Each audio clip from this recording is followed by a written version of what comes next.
অনেক জায়গা থেকে জেনারেলাইজ করে একটা গল্প বলতে হয় যেটার মধ্যে ইমোশন থাকে।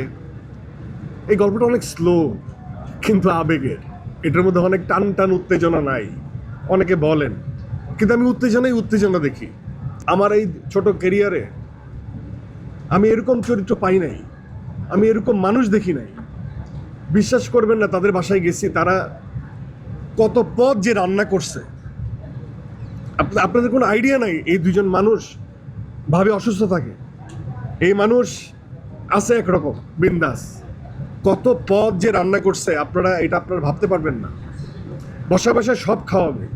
তো ব্যক্তিগতভাবে একজন নূর রানী এত সলিড এবং এত সুন্দর মানুষ, এত ভালো মানুষ, আমি হয়তো তার যদি ওই 1%ও পোর্ট্রে করে থাকতে পারি তাহলে আমার জীবন সার্থক। কারণ আমি এই রিয়েল চরিত্রের কাছাকাছি থাকতে চাই, অবস্থান করতে চাই সবসময়।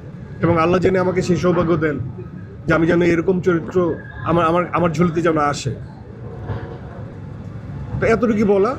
আর আমি আসলে খুব ইমোশনাল একজন মানুষ। আমি মানুষের কষ্ট, আমার কাছের মানুষদের কষ্ট আমি নিতে পারি না, আর ধরেও রাখতে চাই না। যখন চোখে পানি আসে সেটাকে ফেলে দিতে হয়, সেটাকে আটকে রাখা উচিত না, এটা আমি ফিল করি।